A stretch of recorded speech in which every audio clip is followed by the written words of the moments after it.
Hola, buenas tardes. Ahí está, no podía sacar el micrófono. Hola, buenas ¿Cómo están? Muy tardes. buenas Hola, noches buenas a todos. tardes. Buenas Buenas tardes. tardes. Buenas tardes, buenas noches. Aguardamos unos minutitos más y ya comenzamos.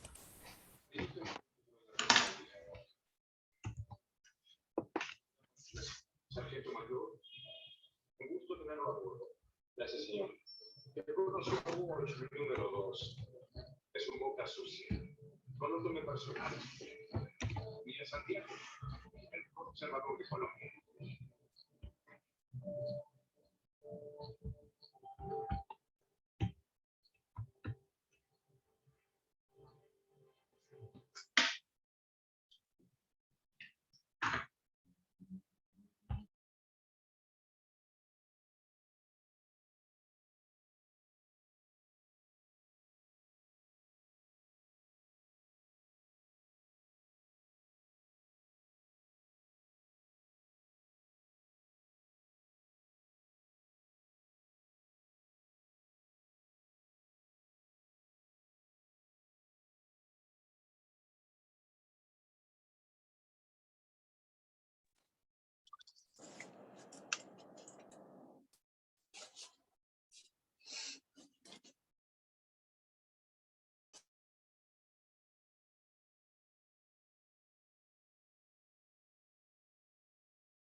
Mientras aguardamos a que todos ingresen, ya que recién son 20:16, les consulto si todos han podido ingresar bien al campus, han podido acceder a la bibliografía. Perfecto. Seguramente en lo que queda de esta semana ya va a estar cargado el problema número 1, así que bueno, ya van a leerlo con Mariano el próximo lunes para comenzar también a trabajar en consecuencia. Pero bueno, por supuesto, cualquier tipo de duda, de problema técnico operativo, lo que suceda enseguida pueden escribirnos a través del campus. Yo también les voy a dejar por a mí que está en el campus, pero igual lo pongo por acá mi mail, por cualquier cuestión también me escriben y lo abordamos. Ahí lo puse en el chat. Romina, Sí, bueno, yo en el campus directamente ni me figura la materia, así que eso seguramente lo tendré que hablar con alguno de los chicos del centro o en división alumnos seguramente. tal cual, Melissa, pero sí, quédate tranquila, voy a hablar con el doctor Farinela para tener en cuenta esta situación y que él también lo eleve a fin de que puedas estar en el listado final. Creo que tal vez por ahí un par de estas cuestiones se dan en que esta semana también está previsto el cambio de comisiones y todo para quienes lo deseen, Profe, entonces al no estar ay, las listas bien. definitivas Ah, puede suceder eso. Hay que automatricularse en Ahí realidad en el alguien, campus. perfecto, ah, Micaela, que Josefina, bueno, Micaela lo puso en el chat, pero Josefina ahí lo indicó, así que perfecto.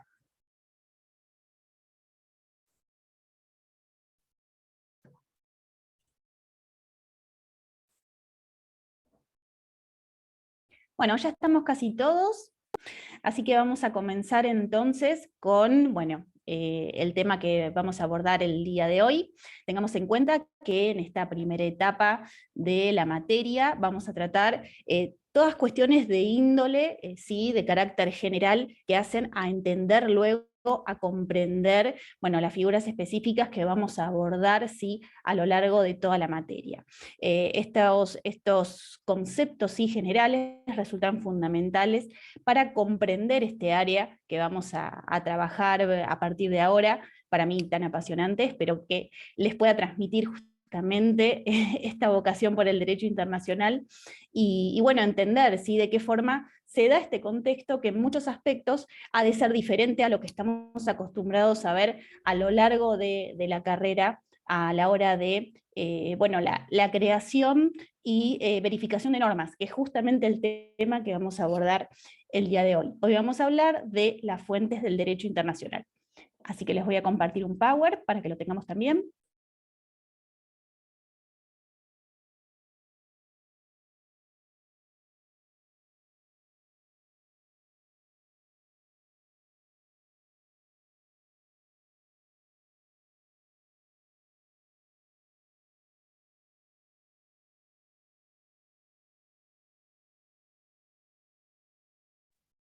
¿Pueden verlo correctamente? ¿Se cargó? Sí, sí, se ve bien. Sí. Bueno, excelente. Cualquier duda, por supuesto, cuestión a debatir, sugerencia, lo que sea que no entiendan, que no se comprenda, por favor enseguida me interrumpen y lo abordamos, ¿sí? Cualquier pregunta, para eso estoy el día de hoy, para que lo abordemos juntos. Bueno, hoy vamos a hablar entonces de las fuentes del derecho internacional. Habíamos visto ya una introducción, ¿sí? Del contexto del nacimiento de las relaciones internacionales junto con Mariano la clase pasada, y a partir de hoy, bueno, justamente vamos a hablar del marco de creación de normas jurídicas, ¿sí? Y las fuentes en consecuencia en materia de índole internacional. ¿Cómo se procede por parte de los estados a la creación de normas en este marco específico, en el contexto internacional, y cómo los estados entonces se obligan en consecuencia? Hablamos de derechos y obligaciones, ¿sí? Que los estados adquieren por medio de diferentes fuentes del derecho. Vamos a hablar sobre la costumbre internacional, los principios generales de derecho en este caso, y el día lunes habrán de ver con Mariano entonces los tratados internacionales fundamentales para la resolución del problema número 1. Bien, vamos a ir entonces como medida general a la enunciación y clasificación de las fuentes internacionales. Pero tenemos que entender en primer lugar, bueno, ¿qué son las fuentes del derecho internacional en este caso? Las normas jurídicas, ¿sí? En este aspecto, han de ser creadas y se crean y se expresan tanto en el marco interno de los estados como en el derecho internacional, a través de determinados medios que conocemos como fuentes del derecho o fuentes jurídicas.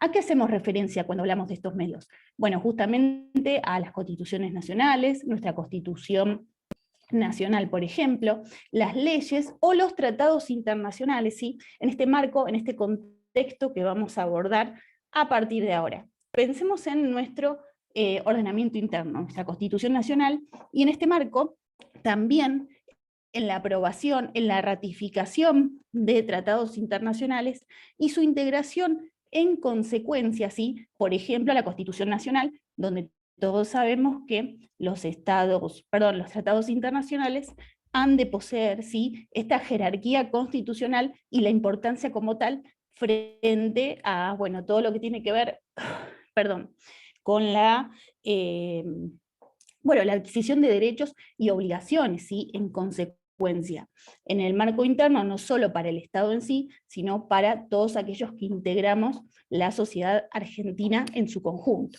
Bien, las fuentes del derecho internacional han de ser divididas en fuentes materiales y fuentes formales. Cuando hablamos de fuentes materiales, nos referimos a los fundamentos extrajurídicos, ¿sí? Que integran una norma jurídica. Es decir, en este caso, las causas o motivos que la originan como tal. Disculpen, estoy un poco enferma el día de hoy, de allí mi voz un poco agitada, les pido disculpas. Cualquier duda o cuestión que no entiendan, por favor me avisan. y lo vuelvo a explicar como tal. Decíamos entonces que estamos en presencia de fuentes materiales, por un lado, ¿sí? Aquellas causas, aquellos motivos que originan en consecuencia, ¿sí? una norma jurídica, la creación de dicha norma, en este caso en el contexto internacional. ¿A qué hacemos referencia? A convicciones, políticas internacionales previstas entre los estados y que pueden darse en el marco de la vinculación que une a los estados como tal, y en consecuencia a partir de allí proceder al dictado de una norma jurídica, si por ejemplo un tratado, que vincule entonces a ambos estados en consecuencia. ¿Qué podemos decir entonces en este aspecto? Que hablamos de lo que tiene que ver con la creación de normas, pero en este caso las causas o los antecedentes que los generan como tal, donde en este aspecto las ciencias jurídicas no se encargan de su tratamiento o de su estudio como tal. Tenemos a la teoría de las relaciones internacionales, que son las encargadas de abordar en este caso justamente las causas que han de prever la futura creación de normas jurídicas. Nosotros lo que habremos de justamente analizar, estudiar en esta materia, son las fuentes formales, es decir, aquellos mecanismos o procesos que dan lugar a la creación de la norma, los mecanismos o procesos que son utilizados, ¿sí?, a tales efectos. En este aspecto podemos hablar de fuentes formales entendidas desde dos ámbitos. Fuentes formales en sentido amplio, y fuentes formales en sentido estricto. Y esta característica es fundamental para entender ahora el rol entonces de las fuentes internacionales como tal. Cuando hablamos de fuentes formales en sentido estricto, nos estamos refiriendo específicamente a aquellas normas, aquellas fuentes que son creadoras de normas jurídicas de carácter internacional como tal. ¿De qué hablamos en este caso? De convenciones internacionales, es decir, los tratados internacionales como tal, la costumbre internacional y la importancia que la misma tiene, lo cual habremos de abordar hoy a lo largo de la materia, y a su vez los principios generales de derecho, para proceder después a lo que entendemos como fuentes formales de carácter amplio, es decir, aquellas fuentes que tienen por finalidad verificar la verificación de la existencia de la creación de la norma, y a su vez la operatividad que posee dicha norma como tal. Entonces, en este marco vamos a encontrar a lo que tiene que ver con las decisiones judiciales, ¿sí?, lo que todos conocemos como la jurisprudencia, pero en este caso de carácter internacional, y a su vez a la doctrina. Estos puntos son muy importantes porque nos llevan a una segunda clasificación, podemos decir en este caso, de las fuentes del derecho internacional, entendidas como fuentes principales y fuentes o métodos auxiliares, de donde rige justamente la diferencia entre el rol que se le otorga entonces a cada fuente en sentido específico, ¿sí?, teniendo en cuenta que justamente estas fuentes principales, la costumbre, los tratados internacionales, los principios generales de derecho, han de tener como finalidad esta creación de normas como tal, y de allí la importancia de estos medios auxiliares, que ¿por qué llamamos medios auxiliares? Porque justamente, si bien está discutido por la doctrina como tal, no hablamos de una creación del derecho por parte de la jurisprudencia, aún menos por parte de la doctrina como tal, sino que son medios auxiliares, ¿sí?, fuentes auxiliares que tienen por finalidad justamente verificar la existencia de la norma como tal, y habrán de poder proceder en este caso, hablando específicamente de la jurisprudencia, como veremos un poquito más adelante, en base a lo que tiene que ver con el rol, ¿sí?, de los jueces de las cortes internacionales, en este caso, tribunales y cortes internacionales, a la hora de verificar la operatividad, la existencia de una norma, la responsabilidad internacional de un Estado ante sí el incumplimiento de determinadas disposiciones a los que se hubiera obligado a través de un tratado o porque existe responsabilidad, perdón, o existe una práctica, ¿sí?, generalmente aceptada como derecho, que ha sido infringida y que por lo tanto ha de crear esta responsabilidad internacional, justamente porque estamos ante la violación de una obligación, ¿sí?, que le inculca a dicho Estado como tal frente a la obligación que hubiera asumido, a través de un tratado o porque exista costumbre internacional que así lo obligue como tal. Obviamente cuando hablamos de tratados como acuerdos de voluntades, será un punto más fácil de entender.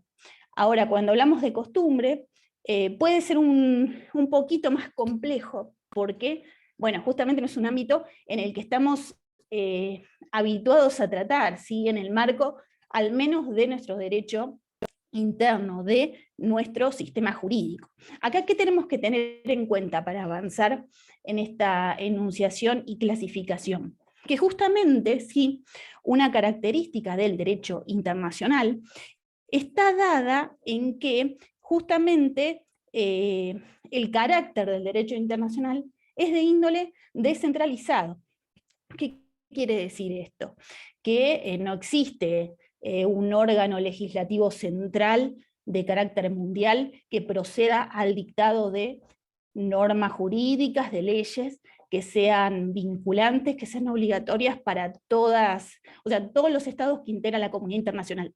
Eso no existe como tal, sino que son los estados, ¿sí?, a través de mecanismos de índole descentralizados, como puede ser, por ejemplo, la celebración de un tratado. Tenemos tratados de índole bilateral, de índole multilateral, de índole regional también, como habrán de tratar justamente la semana que viene, donde habrán justamente de poder palpar de qué forma, si se celebran, los estados se obligan en consecuencia, adquieren derechos también dentro de este marco y proceden entonces justamente a la creación de fuentes y normativas en este marco que, cuando estamos ante un número generalizado o determinadas características en particular, pueden crear entonces costumbre de índole internacional. Bien, ¿cómo estamos hasta ahora? ¿Van entendiendo todo? Cualquier consulta me preguntan, ¿cómo venimos? Bien, profe. ¿Todo bien? Bien, todo Se bien. entiende bien, se Bueno. entiende bien. Excelente. Me avisan, por favor, ¿eh? Vamos entonces específicamente a la enunciación y clasificación dada, ¿sí?, por el artículo 38 del Estatuto de la Corte Internacional de Justicia. La Corte Internacional de Justicia tiene como principal antecesora a la Corte Permanente Internacional de Justicia, que fue creada por la Sociedad de las Naciones, ¿sí?, como charlábamos el día lunes, el antecedente previo a la Organización de las Naciones Unidas como organismo central, y a la Corte Penal Internacional, a la Corte Permanente Internacional de Justicia como antecedente de uno de los principales tribunales internacionales en el marco de la comunidad internacional, como lo es la Corte Internacional de Justicia. ¿Qué dice específicamente el artículo 38 del Estatuto? Que la Corte, ¿sí?, cuya función es decidir conforme al derecho internacional las controversias que le sean sometidas, deberá aplicar. ¿Qué quiere decir esto? Lo vamos a ver específicamente, ¿sí?, cuando hablemos en el marco de 2 semanas sobre la Corte Internacional de Justicia. Hablamos del tribunal, ¿sí?, en este caso la Corte, que tiene por función, ¿sí?, la resolución de todos aquellos conflictos que los estados presenten ante su jurisdicción, siendo la Corte que cuente con la competencia suficiente para entender en el asunto planteado, lo cual, ¿cómo va a determinarlo la Corte? Ante la existencia de un caso que llega a la Corte Internacional de Justicia, lo primero que hace la Corte es determinar si posee o no competencia para entender en este caso, en el caso en particular que se le presenta. Y ello obviamente va a hacer, esa información este dato en particular lo va a obtener a partir de la deliberación, ¿sí?, que obtenga frente a un tratado internacional donde las partes se hubieran obligado que ante cualquier conflicto habrían de acudir a la Corte Internacional de Justicia para entender en consecuencia, o frente a la existencia de una práctica, de una costumbre internacional que implique que ante este tipo de conflicto específico que se hubiere generado, será entonces la Corte Internacional de Justicia quien habrá de entender en consecuencia. Un punto en particular que también abordaremos cuando hablemos de derecho penal internacional, bueno, justamente está dado en este punto en específico, ¿sí? Cuando hablamos de lo que fue en su momento la toma de la embajada de Teherán, la toma de la embajada de Estados Unidos en Teherán, uno de los puntos que se planteó, bueno, fue justamente el tema de la competencia. Irán indicaba que la Corte no tenía competencia para entender en el asunto que se estaba dando en el marco de este proceso, donde se le inculcaba responsabilidad internacional por la toma de la embajada de Estados Unidos, siendo que Estados Unidos era el Estado que había acudido a la Corte para la resolución de este conflicto y la liberación de los rehenes, por supuesto, la devolución de, en este caso, la embajada al Estado norteamericano, y que se trató en consecuencia. Más allá de varios tratados que habían sido celebrados entre ambos estados y que se tomó en consecuencia a la hora de la deliberación de la competencia por parte de la Corte, acá había un punto fundamental y que era de estricta intervención y alcance, ¿sí?, para el entendimiento por parte de la Corte, y que estaba dada por la Convención, ¿sí?, de Viena sobre relaciones diplomáticas. La Convención de Viena sobre relaciones diplomáticas es uno de los tratados internacionales que cuenta con, la mayoría de los estados de la comunidad internacional, no recuerdo ahora el número, pero casi un 90% ha firmado dicho tratado. Entonces, por más que existan estados que no han firmado dicho tratado como tal, no se han obligado por dicho tratado, fíjense que estamos en presencia de una costumbre internacional, ¿sí? Porque son casi todos los estados que integran la comunidad internacional quienes se han obligado como tal. Esta práctica da paso, ¿sí?, a la existencia de una costumbre de índole general que obliga a aquellos estados que no se hubieran obligado, pero igualmente implican un marco de obligatoriedad y vinculación conforme la cantidad de ratificaciones que tuvimos en este caso en particular. Y de allí que la Corte finalmente decidiera, ¿sí?, reafirmara, no solo en materia de, en materia contractual, en materia de tratados internacionales, sino también por medio de la fuente de índole consuetudinaria, ¿sí?, por medio de la costumbre internacional, dispusiera que era competente para fallar y tratar este conflicto que se generó en relación a la embajada y que termina, bueno, con la acreditación de responsabilidad internacional al Estado de Irán por la toma de dicha embajada.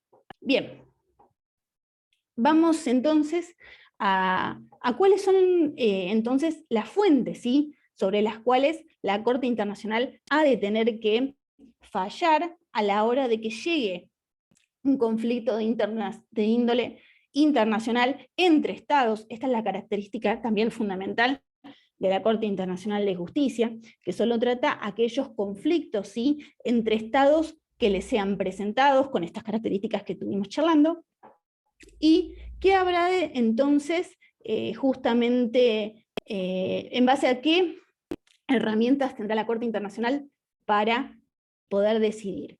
Bueno, las convenciones internacionales, como tratábamos, los tratados internacionales, ya sean generales o particulares, que establezcan reglas expresamente reconocidas por los estados litigantes.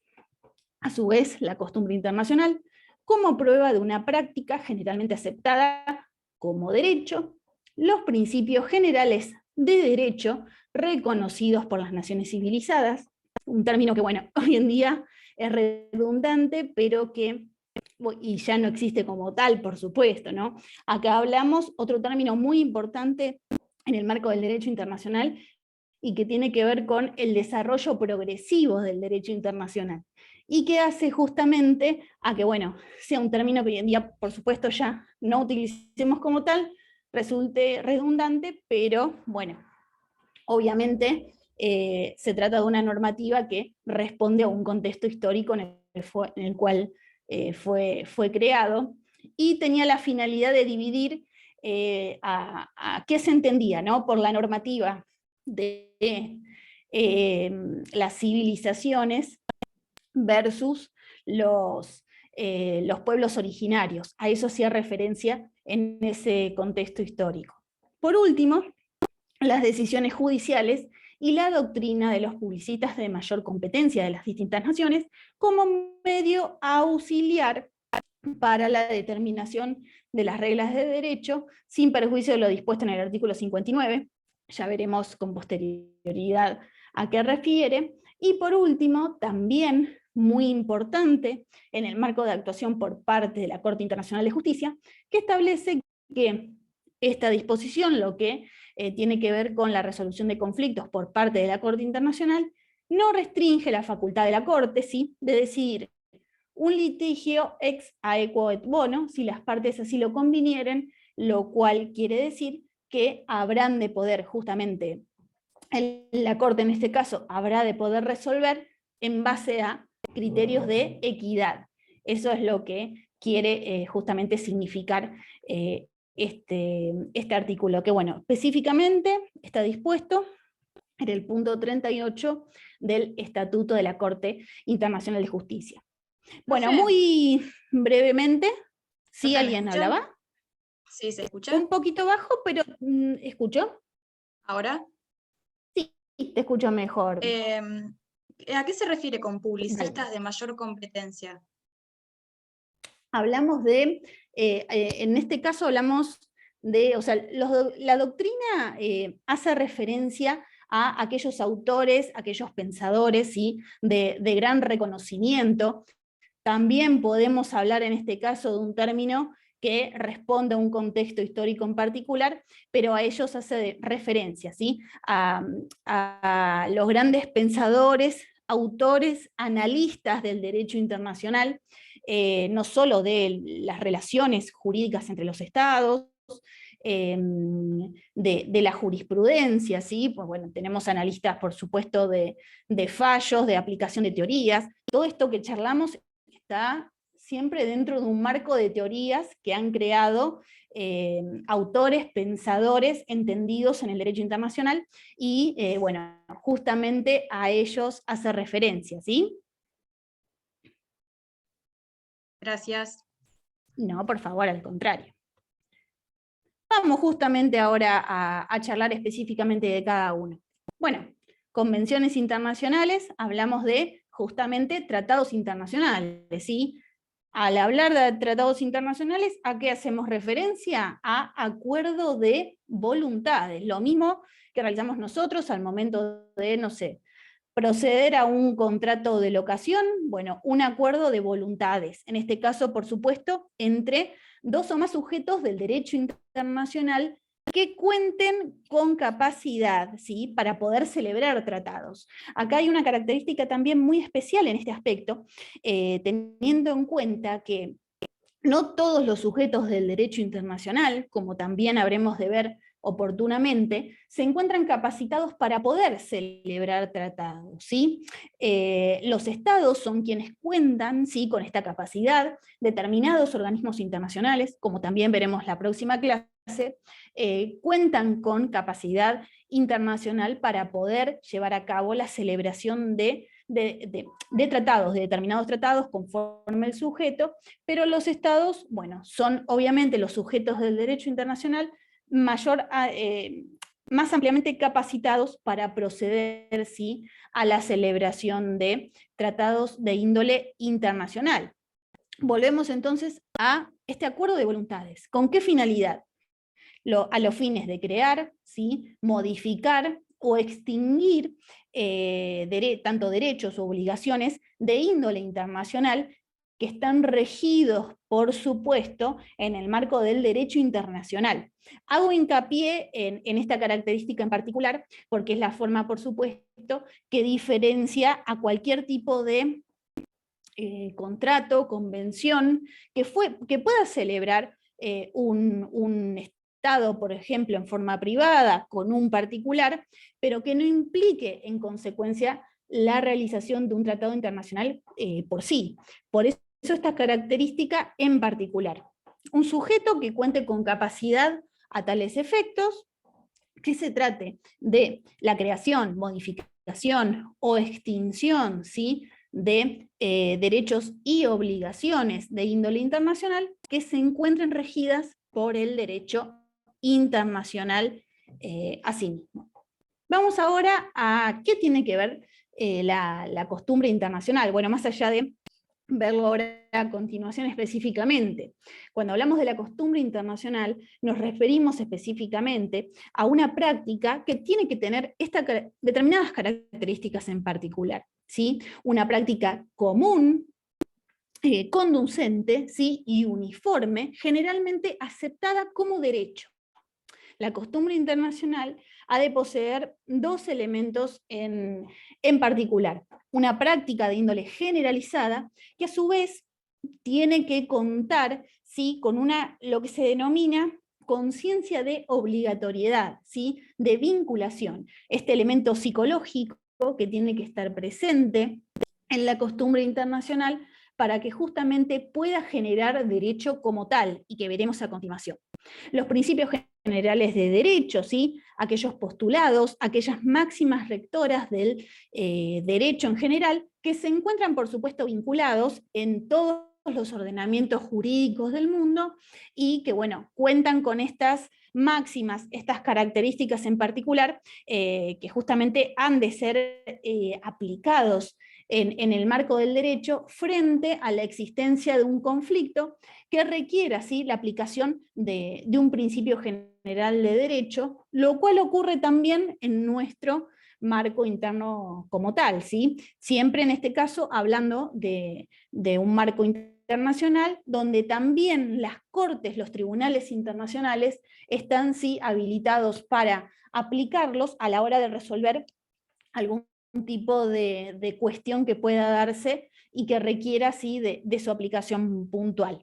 Bueno, la jurisprudencia, por supuesto, entendida como las decisiones, ¿sí?, de las cortes, los tribunales internacionales, conforme, bueno, la materia que estemos tratando, la Corte Internacional de Justicia, como hablábamos hasta recién, la Corte Penal Internacional. El lunes hablamos mucho, no hablamos, ¿sí?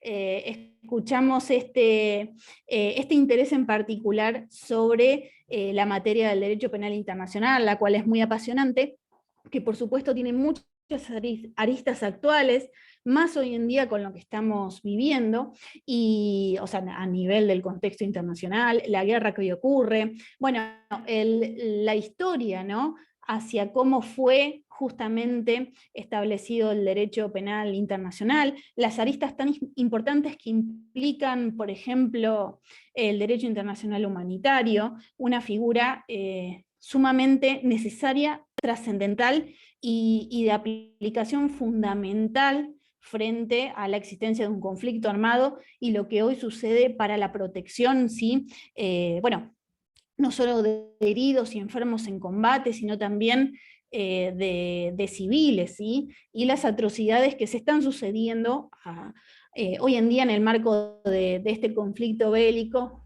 que ha sucedido también en anteriores, pero bueno, que implican un tratamiento muy, muy importante, y el rol de la responsabilidad internacional, en este caso, del particular que hubiere cometido crímenes internacionales, ¿sí?, con las consecuencias que ello conlleva. Bueno, también lo veremos específicamente, pero es un marco donde la jurisprudencia también tiene un rol fundamental, en este caso por parte de la Corte Penal Internacional. También, bueno, lo tenemos en el ámbito latinoamericano, ¿sí? O sea, la Corte americana, en el marco de la Convención Interamericana de Derechos Humanos, cortes de índole regional, tribunales internacionales, ¿sí? Que justamente, bueno, el marco de decisiones que se aplican como tales en este marco son estudiados y pueden generar también antecedentes. Si bien la doctrina justamente está dividida a la hora de disponer si puede existir o no costumbre internacional conforme los antecedentes de los jueces como tales, ya sabemos, en realidad ya sabemos que no, porque hablamos en una primera instancia de medidas, o sea, como charlábamos en un principio, fuentes de sentido amplio, ¿sí? Una fuente auxiliar y que carece de la potestad de la creación de normas como tal. Ahora, puede ser un marco discutido en materia de la creación o no de una costumbre, no por supuesto de índole internacional, pero que en determinados sistemas jurídicos, como por ejemplo lo es el common law, ya hablamos ahora de un marco interno, pero donde sí existe esta connotación. Hoy en día, bueno, por ejemplo, en nuestro sistema interno, por supuesto, los jueces y los tribunales, juzgados, obviamente no pueden fallar conforme los principios generales de derecho frente a o sea, determinadas características. No me sale ahora la máxima en latín, pero obviamente hacemos referencia al hecho de que una persona, por ejemplo, no puede ser juzgada 2 veces por la misma causa, o el hecho de que los Non bis in juzgados, idem. bueno, tengan que resolver. Genio, muy bien, muchas gracias por, por la aclaración. Pero sí entender que, bueno, no se encuentran los juzgados tampoco obligados en el marco de una misma materia a fallar en una misma línea frente a situaciones o conflictos que puedan ser de índole similar, por supuesto, cuestión que sí ocurre en el marco del common law, donde el tribunal sí en este caso puede estar obligado a fallar en un marco de los antecedentes que previamente hubiere dictado, ¿sí? Generándose una línea en consecuencia. Entonces, acá tenemos ordenamientos jurídicos que actúan de una determinada forma prevista por el sistema jurídico interno y otros, bueno, sistemas como el nuestro, por ejemplo, que no funcionan de esta forma, al menos en un marco formal, ¿sí? Esto se da en un marco también de práctica también, pero que siempre es de índole interna y no de carácter internacional. Bien, bueno, la doctrina, habíamos hablado un poquito al respecto, la opinión de los juristas, ¿sí? Reconocidos en el ámbito académico internacional, no solamente de los juristas, sino también, por supuesto, hablamos de instituciones académicas de renombre, que puedan otorgar su opinión en este aspecto y que sea considerada como tal, principalmente para los jueces y para las cortes internacionales, ante la resolución de un determinado caso. Pensemos en Amnistía Internacional, ¿sí? Como una institución internacional, una figura, o bueno, hoy en día, no sé si han oído hablar de los amicus curiae. ¿Han oído hablar de esta figura? Bueno, igual Y la algo de explico como eso tal. en Derecho Procesal Civil vimos, que son como Exactamente, amigos del bueno, tribunal que también, se los puede citar para que vean determinados casos en los que tienen especialidad y eso. excelente Joaquín, excelente. Si bien por supuesto no son de índole vinculante, ¿sí? Para la decisión que finalmente el tribunal tome como tal, bueno, tienen una opinión, tienen un valor a la hora de justamente dar bueno, una visión ante un determinado caso como tal. Y ahora pensemos esto. ¿Qué sucede en materia de jerarquía de las fuentes internacionales? El principio general y reconocido por la doctrina es que justamente no existe una jerarquía entre fuentes, ni tampoco es que han sido las mismas redactadas en el Estatuto de la Corte en un marco taxativo. no existe eso como tal, ¿sí? No existe taxatividad, ni tampoco una jerarquía entre fuentes, es decir, entre tratados, costumbres o principios generales de derecho.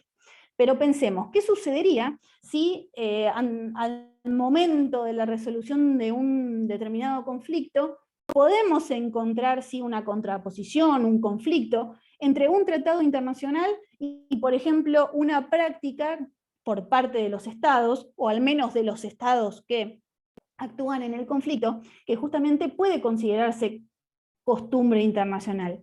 ¿Qué piensan que debiera ser el tribunal en este caso, o la corte, para resolver este asunto en particular? ¿Qué opinan? Tenemos un conflicto entre fuentes, no hay jerarquía entre ambas. ¿Qué podría resolver entonces el tribunal? ¿O qué otra fuente, les tiró una pista, podría utilizar en consecuencia? ¿Qué opinan?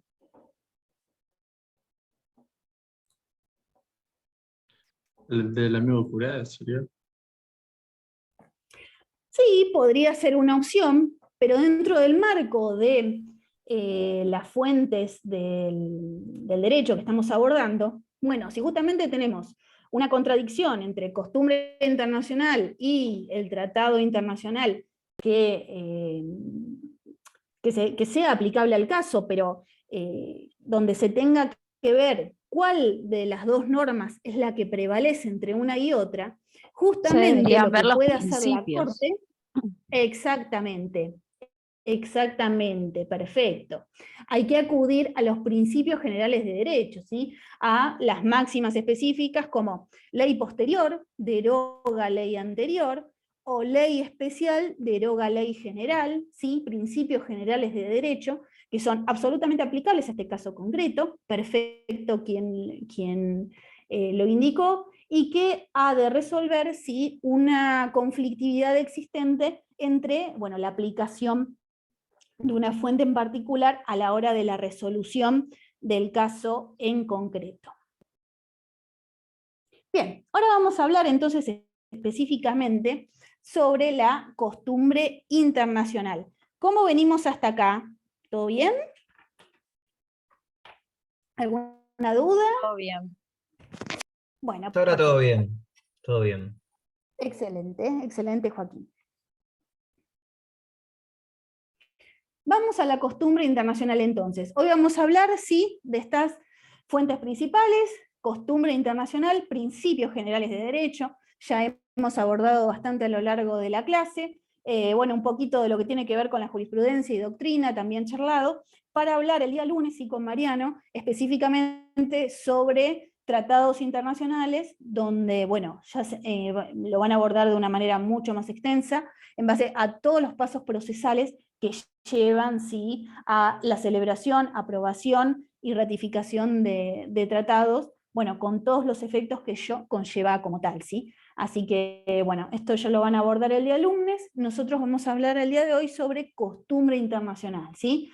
Específicamente, esta práctica que tiene que constar con estas características en particular. Una práctica común, constante y uniforme, generalmente aceptada como derecho.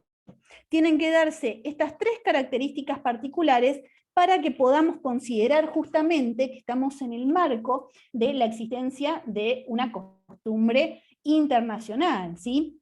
Costumbre internacional que implica que habrá de ser vinculante para los estados como tal. En caso de ¿qué significa esto? Si se violase una costumbre internacional dispuesta así en este marco, eso ha de generar justamente para el Estado violatorio de tal costumbre, ¿sí? Responsabilidad internacional. La responsabilidad internacional, ¿sí? Que implica la violación de una norma de índole primario, genera a su vez una segunda obligación, de índoles, por supuesto, secundario, que es el deber por parte del Estado, no solo de dejar de infringir, ¿sí? La obligación que se hubiera dispuesto en este aspecto y estuviera violando como tal, sino también, por supuesto, el deber de reparar en consecuencia si allí, bueno, fuere necesario y adecuado conforme las características de la violación y el conflicto que se hubiera generado. Pero a ello hacemos referencias, ¿sí? Al momento de hablar de el carácter vinculante que implica entonces la existencia de una costumbre de índole internacional para los estados. O sea, puntos que, bueno, hago hincapié porque no existen en nuestro derecho interno el hecho de una costumbre, ¿sí?, que pueda generar una práctica que realicemos con un marco frecuente, ¿sí?, que nos pueda generar algún tipo de deber de cumplimiento, en el caso de que no estuviera específicamente normado como tal, que solo el hecho de la práctica fuera suficiente como para poder inculcarnos un deber de responder si no cumplimos con determinada práctica. Es una figura que no vemos en el marco, al menos de nuestro organismo, nuestro sistema interno. Y si se da, por supuesto, en un marco internacional, teniendo en cuenta que mucho antes de, bueno, los inicios, ¿no?, de la comunidad internacional como tal, los estados se manejaban en el marco de sus relaciones internacionales justamente por medio de prácticas, ¿sí?, costumbres que resultaban obligatorias con el paso del tiempo, pero por medio de las cuales eran los propios estados, ¿sí?, que se vinculaban como tal, sin que existiera un tratado formal en un principio que así lo debiera. En los inicios de la comunidad internacional nace, sí, la costumbre internacional como la primera fuente, como el primer paso de creación de normativa jurídica, ¿sí?, por más que no esté escrita como tal, pasada un lenguaje imperativo como tal, pero que sin embargo genere obligaciones y resulte vinculante para los estados en este aspecto. Por eso justamente la costumbre cuenta con estos dos elementos que tienen que existir para que podamos hablar de costumbre internacional, porque tenemos que hablar justamente de una práctica que tiene que ser común y reiterada, pero no solo la existencia de esta práctica, este elemento que podemos considerar material, sino también que tiene que existir este elemento psicológico, como para decirlo de alguna forma, que se llama opinio iuris sive necessitatis, y que tiene que ver con justamente esta aceptación de que dicha práctica configura derecho, que el Estado, ¿sí?, actúe con conciencia de obligatoriedad, que se obligue por solo el hecho de la práctica, ¿sí?, y la vinculación con ya sea un Estado o estados en particular, a la hora de actuar de una determinada forma conforme, bueno, el acto específico que refiera y que implique serle vinculante como tal.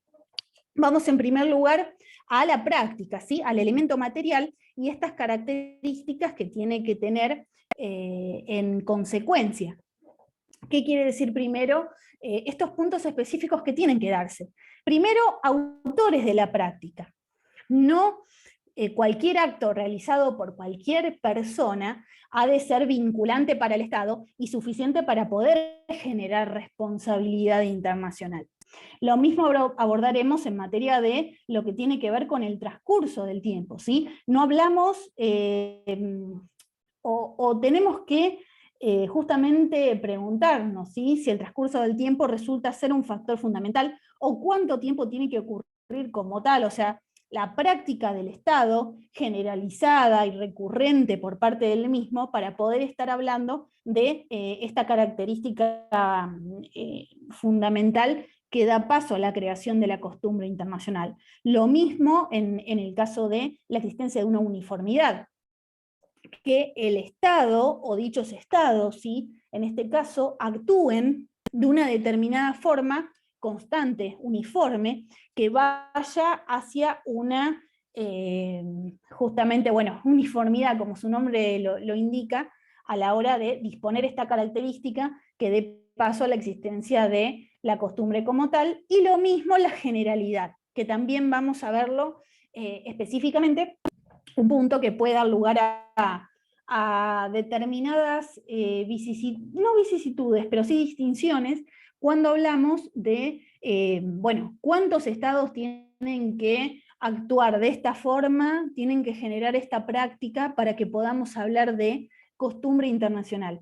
En realidad esta es una característica que hoy en día ha variado. Son conceptos, fíjense, que continúan siendo de un marco de doctrina, ¿sí? Vuelvo a la doctrina, que trabaja cada uno de estos puntos, todas estas teorías clásicas, pero que por supuesto han ido evolucionando a lo largo de la historia, porque así lo han hecho no solo los estados, sino las relaciones internacionales en su conjunto, y bueno, en las últimas décadas, de una forma, creo, acelerada, como lo venimos viendo bueno, a diario, cada día, en el marco de las relaciones entre estados, el contexto internacional, el rol del multilateralismo, bueno, la crisis en la que hoy se encuentra, y marcos de política internacional que marcan justamente nuevos rumbos, y bueno, el rol de las fuentes en todo este aspecto, ¿no? Fíjense la importancia a la hora de la creación de normas, también normas jurídicas, y el respeto por parte de los estados, ¿sí? Frente a, bueno, el contexto internacional que hoy en día se está dando. Vamos a abordarlo específicamente cuando hablemos en la parte especial bueno, las diferentes materias en materia de derecho medioambiental, cuando los estados se obligan, y después qué sucede si realmente cumplen o no en base a los parámetros que se hubieran establecido, con bueno, las disposiciones a las que se hubieran obligado. Bueno, en materia penal internacional, lo que está sucediendo hoy en día con la guerra de Ucrania y Rusia, por supuesto. Tenemos varias cosas sobre las cuales habremos de analizar todas estas fuentes y el rol de las normas jurídicas en consecuencia. Ni hablar también, por supuesto, de derecho del mar. Hay varios puntos sobre esto, donde esto habrá de ser mucho más palpable que lo que vemos hoy en día, tal vez teórico absolutamente, pero que a lo largo de la cursada, bueno, lo van a poder desmenuzar y entender en un modo mucho más palpable y fáctico, al ver casos de jurisprudencia y traspolarlo a la actualidad que hoy en día sí nos convoca en materia internacional. Bueno, un poco volviendo a este elemento material, ¿sí? Tenemos que tener en cuenta que, por supuesto, la costumbre internacional tiene que proceder de un acto concluyente, ¿sí? Emanado de órganos o agentes dotados de competencia internacional. ¿Qué quiere decir esto? Que un ciudadano tercero de un Estado no resulta suficiente para obligar al Estado como tal. Bueno, aquí hablaremos mucho de lo que tiene que ver en materia de derecho diplomático, y quiénes son, sí, en este caso, las personas que obligan al Estado como tal.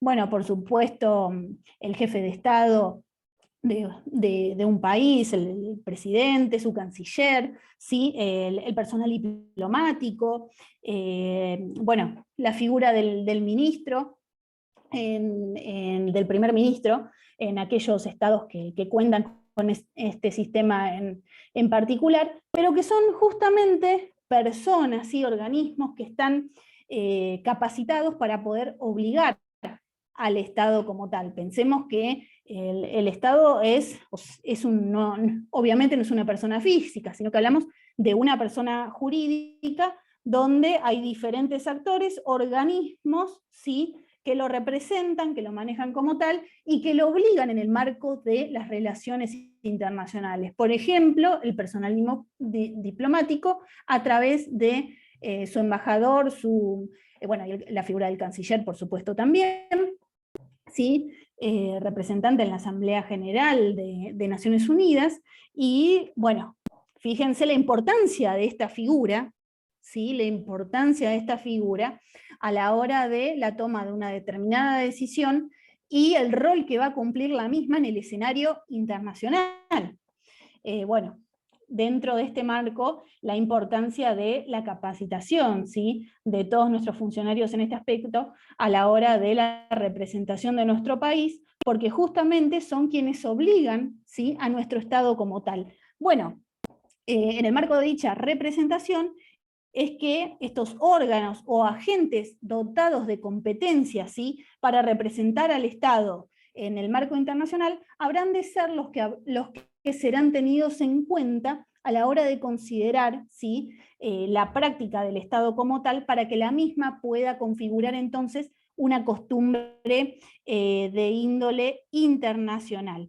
Por supuesto, también esta práctica de ser concordante con el contenido de otros actos que sean propios o unilaterales de otro u otros estados, ¿sí? También tiene que existir, ya sea en un marco bilateral o que varios estados actúen de la misma forma, pero tiene que existir justamente esta uniformidad, esta concordancia de la cual venimos charlando, a la hora de que exista entonces esta característica tan importante dada por esta práctica común y reiterada que tiene que existir por parte de los estados como tal.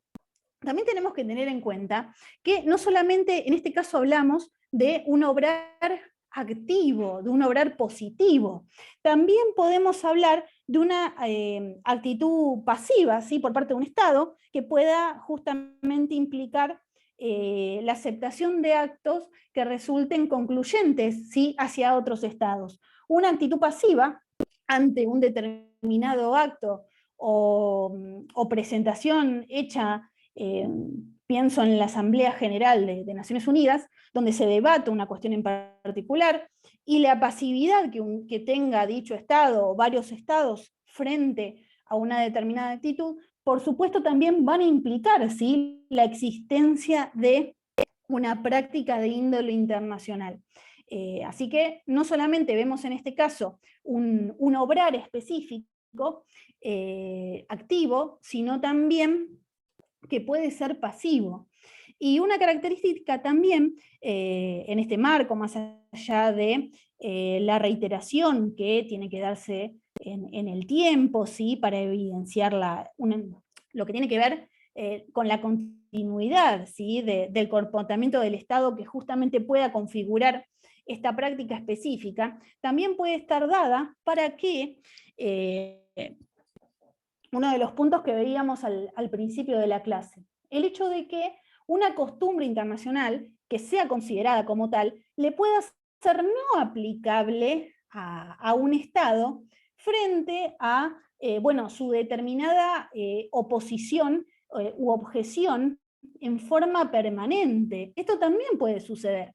Hoy hablábamos de la Convención de Viena sobre relaciones diplomáticas, la cual se considera, por supuesto, una costumbre de índole internacional, más allá de la fuerza vinculante que tiene este tratado internacional como tal, para aquellos estados que sean parte, que lo hubieran ratificado, sino también para aquellos estados que no sean parte de la convención, pero igualmente su normativa le resulta aplicable conforme un marco vinculante dado por la costumbre internacional.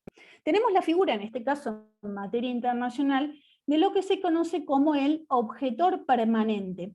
Un caso en particular que se dio en este marco, como para que lo entendamos, es, bueno, justamente una objeción permanente, una negativa permanente por parte del Estado frente, ¿sí?, a esta práctica, a la determinación de actos que realicen el resto de los estados, y que el objetor, por supuesto, pretende que no le sea aplicable como tal. Acá el caso específico que se ve y que resulta ser un clásico en este punto en particular, está dado por las pesquerías, el caso de las pesquerías anglo-noruegas. Todo lo que tiene que ver con costumbre internacional tiene un peso muy importante cuando hablemos de derecho internacional del mar, que es fundamental, porque justamente el derecho del mar nace a partir, sí, de la práctica de los estados, y varias de las disposiciones que, por supuesto, en un primer momento nacieron como costumbre internacional, posteriormente se convirtieron, aguárdenme perdón, los molesto un segundito. ¿Me escuchan? Sí, Sí. se escucha bien. Sí, sí, se profe. escucha. Sí, perfecto. ¿Cerrás la puerta, por favor? Sí. disculpen, hablábamos del objetor persistente. Uy, se me cambió acá, de los principios generales.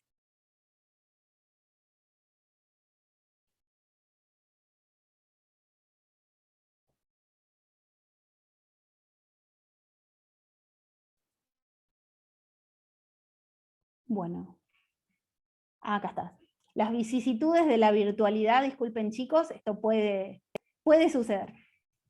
Hablábamos del objetor persistente entonces. El caso de, me había perdido, las pesquerías anglo-noruegas. Es un caso que llega a la Corte Internacional de Justicia en este caso. Hablábamos del derecho del mar. Un claro ejemplo de codificación basada en el desarrollo progresivo del derecho internacional, que lo hablaremos muy brevemente al finalizar nuestra clase, pero que justamente tiene que ver, ¿sí?, con el hecho de la existencia de determinadas prácticas que se han dado en el marco internacional, en este caso a la hora de delimitar, ¿sí?, los diferentes espacios marítimos que hoy en día rigen todo lo que tiene que ver con el derecho del mar, y las relaciones entre los estados en este contexto, en esta temática en particular, y que justamente tienen como antecedente la costumbre internacional, las prácticas de los estados, en consecuencia, y la posterior codificación a través de la CONVEMAR, la Convención de Derecho del Mar, que habrá de regular formalmente, ¿sí?, estas prácticas que se fueron sucediendo a lo largo de la historia y que llegan, bueno, a la normativa jurídica internacional que tenemos hoy en día. Pero ¿qué pasó en este caso en particular, en las pesquerías? Bueno, justamente Noruega, ¿sí? O sea, lo que se estaba debatiendo era si existía o no una costumbre, en este caso, que prohibía el cierre de las bocas de las bahías, ¿sí?, con líneas rectas que excedieran las 10 millas marinas, frente a, bueno, hablamos de, acá son figuras específicas que también vamos a abordar, fiordos en este caso, bahías, o sea, accidentes geográficos que hacen que la delimitación de líneas de base, ¿sí?, las líneas de base, son aquellas mediante las cuales luego habrán de medirse, ¿sí?, el resto de los espacios marítimos que arrogan derechos y obligaciones a cada uno de los estados como tal. Y bueno, dentro de estas características tenemos espacios geográficos propias de los continentes, ¿sí?, del territorio, que requieren de delimitaciones especiales. Bueno, frente a este punto, Noruega siempre en cada presentación que se hiciera, o debate que hubiera sobre este punto en particular, se oponía justamente a la existencia de este cierre de las bahías. Entonces, cuando llega el caso a la Corte Internacional de Justicia, justamente ¿qué estableció la Corte en consecuencia? Que en caso de disponerse que existía una costumbre internacional en materia de la prohibición o no de cerramiento de las bahías como tal, igualmente dicha costumbre, dicha práctica, por más que se considerara vinculante para el resto de los estados, no lo habría de ser para Noruega como tal, justamente porque su actitud activa en este caso todo el tiempo fue la de oposición a dicha práctica. Entonces acá tenemos un caso específico donde no le ha de ser aplicable, como sí puede suceder en el caso, por ejemplo, de, bueno, sucede hoy en día, ¿no?, con la Convención de Viena, donde no, más allá de no haber objeciones a lo largo del tiempo, una práctica, ¿sí?, en este caso negativa, por parte de un Estado para que la misma, una determinada disposición o tratado no le resulte aplicable como tal, obviamente habrá de ser tenida en cuenta en este caso para que no le irrogue el deber vinculante de responder frente a una determinada sucesión de hechos que ocurra como tal. Bien, ¿cómo estamos de tiempo? Bien, estamos bien.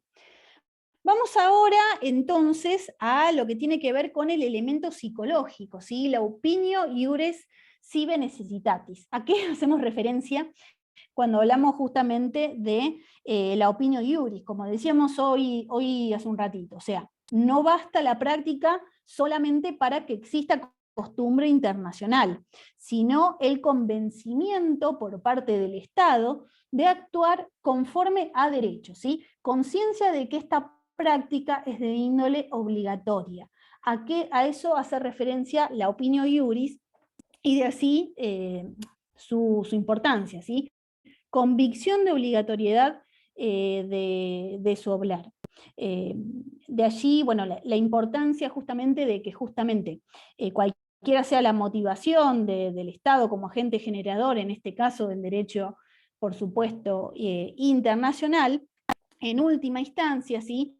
Su conducta es la que manifiesta en definitiva esta necesidad jurídica como tal, a través de un acto unilateral por el cual el Estado finalmente se obliga, pero que es concordante con el resto de los estados a la hora de proceder a una determinada práctica con esta importancia en el marco vinculante, y reconocer así la obligatoriedad de su proceder como sujeto de derecho, ¿sí? Como con la capacidad internacional como tal, en este caso, bueno, no solo frente a sí mismo, sino frente a terceros estados. De allí la importancia de la opinio iuris. Tengamos en cuenta también que era bueno, un punto fundamental sobre el cual hablábamos en materia de generalidad. Por supuesto, tiene que darse esta generalidad en el marco de la existencia de una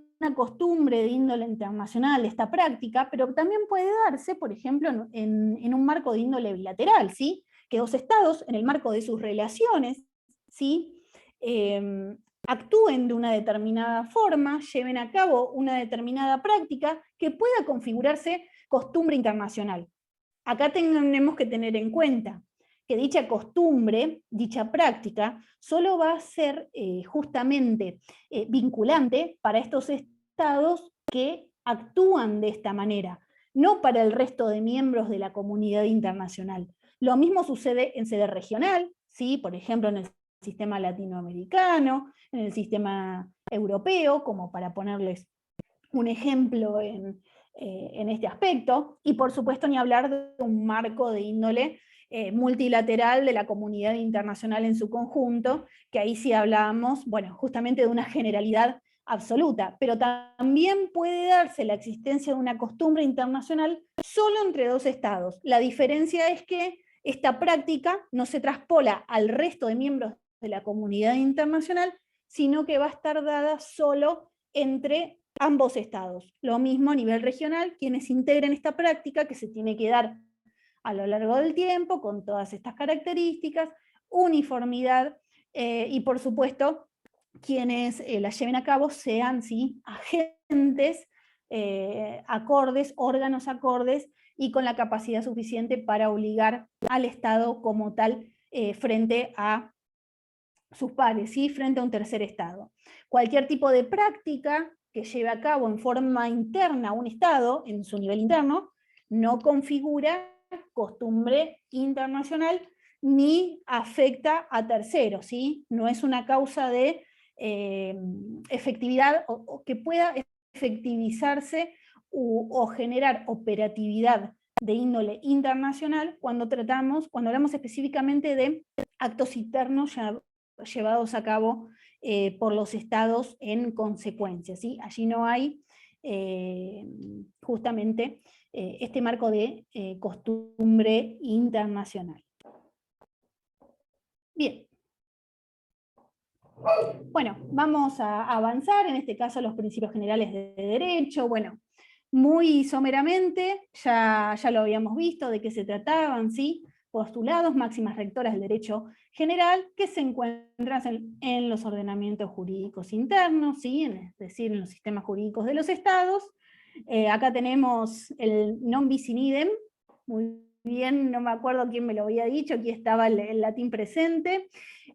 Otras máximas, in dubio pro reo, el principio de buena fe, fíjense, principios, valores que están dispuestos en, bueno, podemos decir la mayoría, casi todos los ordenamientos jurídicos, y tienen este valor y esta importancia, ¿sí?, como fuente de derecho en sentido estricto, ¿sí?, porque tienen la potestad de estas fuentes de crear, ¿sí?, normas jurídicas, de crear derecho internacional. De allí la importancia, fuente de carácter restrictivo, junto como lo son los tratados internacionales y la costumbre internacional. Bueno, ya habíamos hablado en materia de lo que tenía que ver con la jurisprudencia, ¿sí? Decisiones de cortes o tribunales internacionales y el rol de la doctrina, y bueno, su importancia, ¿sí? Más que nada al valor que se le da al desarrollo progresivo del derecho internacional, que quiero cerrar nuestra clase de hoy con este tema y la importancia de este término como tal. Porque tenemos que tener en cuenta, como hablábamos, a los inicios, ¿sí? de las relaciones internacionales, el inicio de la comunidad internacional como tal, bueno, la antecesora, por supuesto, la Sociedad de Naciones, pero me voy mucho más atrás, a las primeras relaciones entre estados, los reinados, cómo la costumbre internacional en este aspecto tenía un rol fundamental, porque no existía, o no era, sí existía, pero no tenía un rol preponderante como el que lo tienen hoy en día, la existencia de tratados internacionales por medio de los cuales sí se vinculan los estados miembros de la comunidad internacional. De allí que justamente al momento de la creación de la Organización de Naciones Unidas, ¿sí? La Carta de la Organización de Naciones Unidas, que veremos el próximo miércoles, ha de establecer justamente, en este caso en su artículo 13, que la Asamblea General habrá de promover tanto estudios como también realizará recomendaciones para fomentar la cooperación internacional en el campo político e impulsar el desarrollo progresivo del derecho internacional. Bueno, ¿cómo lo hizo? A través de una figura fundamental, sí, que también la vamos a escuchar, un organismo, en este caso específico, que fue creado, ¿sí? Un órgano subsidiario de la Asamblea General de las Naciones Unidas, por resolución 174, fue creada en el año 1947, y que es la famosa CDI, ¿sí? La Comisión de Derecho Internacional. La importancia de la Comisión de Derecho Internacional, que está creada conformada por 34 miembros, los mismos han de intervenir, ¿sí? en este caso a título personal, duran en el cargo 5 años, y ¿a qué quiere decir esto que actúan a título personal? Que justamente no representan a ningún Estado en particular, y tienen la finalidad, ¿sí? de promover la codificación y la traspolación de estas prácticas a un marco formal, ¿sí? A proponer la celebración y la creación de determinadas convenciones, de determinados tratados, en forma, o sea, hablamos de una forma escrita, ¿sí? Que estas prácticas materiales, estos actos llevados a cabo por los estados, se conviertan a un marco formal escrito, ¿sí? Y la CDI es la encargada de proponer a la Asamblea General, donde luego todos los estados han de abordarlo. También lo veremos el día miércoles, el funcionamiento, la forma en la cual la Asamblea General actúa, ¿sí? La Asamblea General se encuentra conformada por todos los estados, ¿sí? que integran la comunidad internacional. Cada uno de ellos tiene el voto correspondiente para poder resolver las cuestiones que les sean sometidas, entre ellas, ¿sí? la celebración de determinados tratados que han de configurar en este marco justamente el desarrollo progresivo del derecho internacional, que es hacia allí donde esta figura apunta, ¿sí? que tiene que ver con la codificación y la vinculación de los estados como tal a partir de la celebración de tratados internacionales, ¿sí? Más allá de la figura posterior o el antecedente posterior como fuente, dado en este caso por la costumbre internacional. Y de allí la importancia, ¿sí? Les leo específicamente lo que establece el Estatuto de la Comisión de Derecho Internacional en materia de lo que significa el desarrollo progresivo del derecho internacional.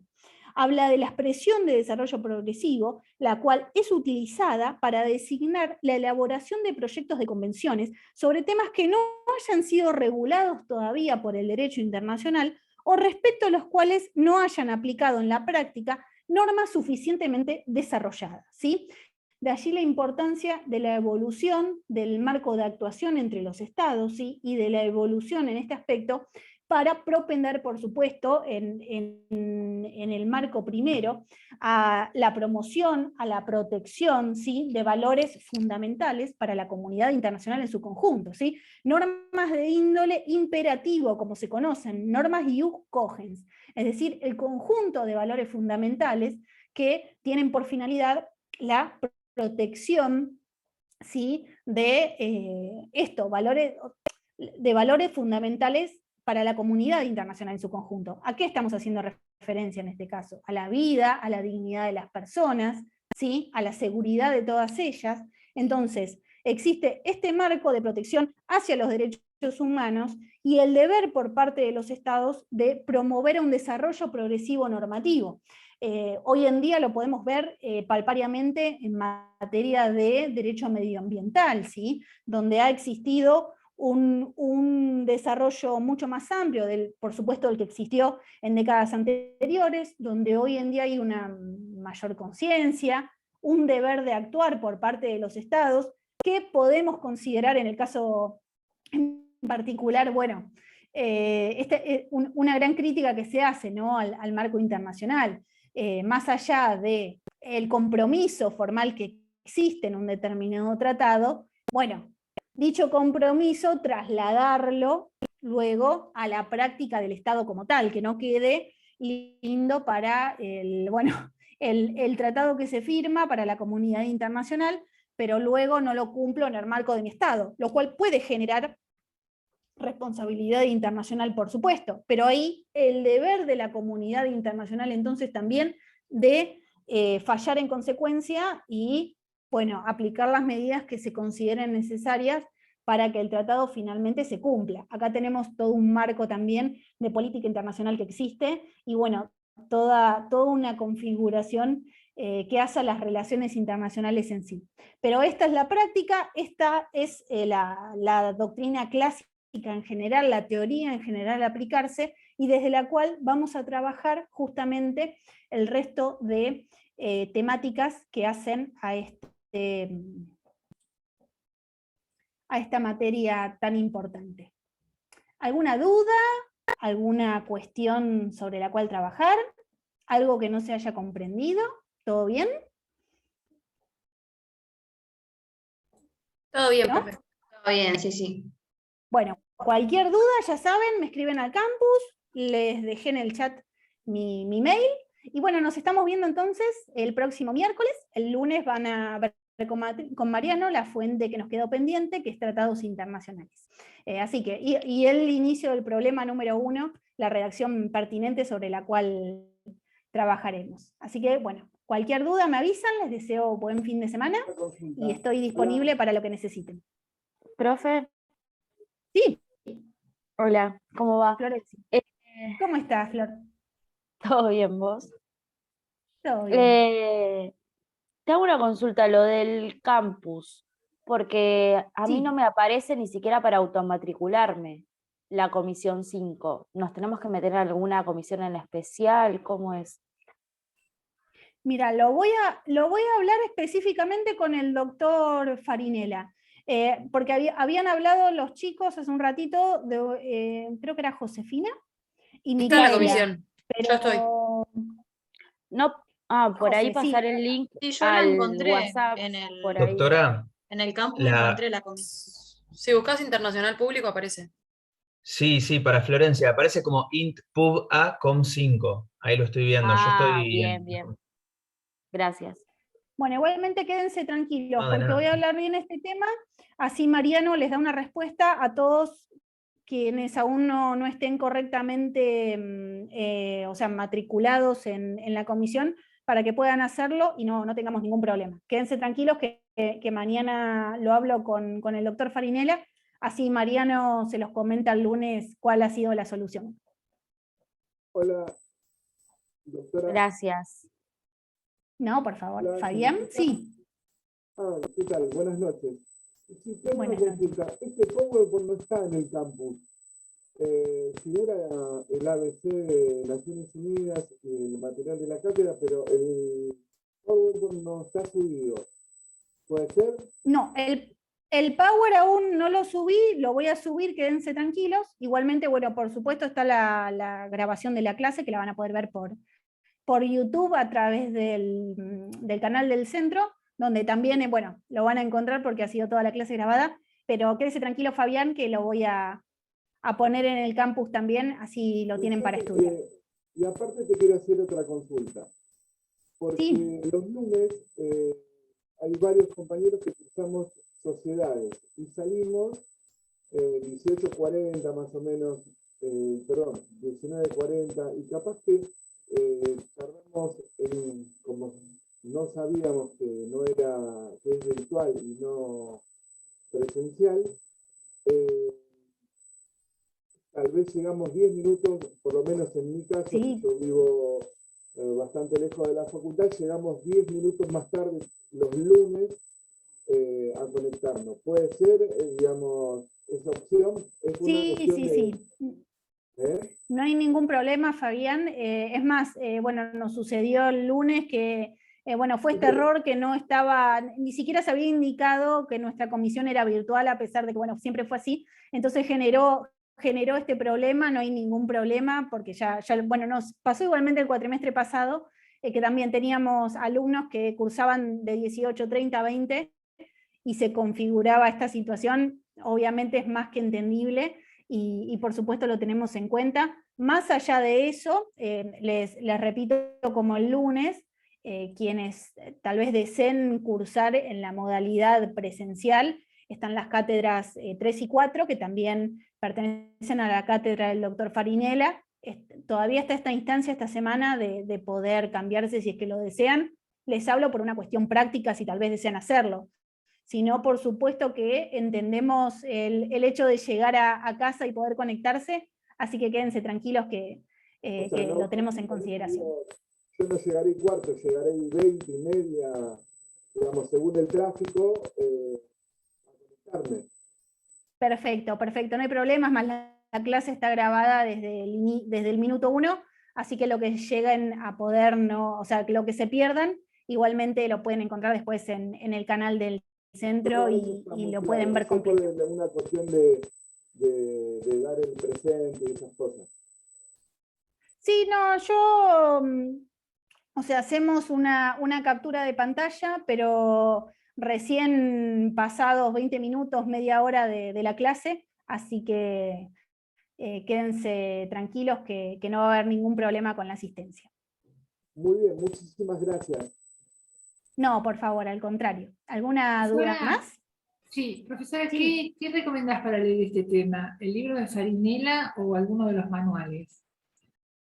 Exacto, sí. Pueden encontrarlo específicamente en el manual del doctor Farinella, por supuesto, que está ampliamente desarrollado, y también en un marco específico que hoy vi que una compañera lo adjuntó en el WhatsApp, el manual de Moncayo y Gutiérrez José. Está ahí, está muy bien explicado este tema en particular, todo lo que tiene que ver con Naciones Unidas y fuentes del derecho internacional pueden tomarlo de ahí. Es más, tratados está ampliamente especificado, y al ser temas, porque si bien el manual ya tiene sus cuantos años, estos temas que son clásicos y que hacen a la base fundamental del tema, ¿sí? Están muy bien explicados, así que se los recomiendo para poder abordarlo desde allí. Bueno, ¿alguna otra consulta? ¿No? Bueno, entonces les deseo muy buenas noches y que descansen. Gracias. Gracias, profe. Gracias. Nos vemos. Buenas noches.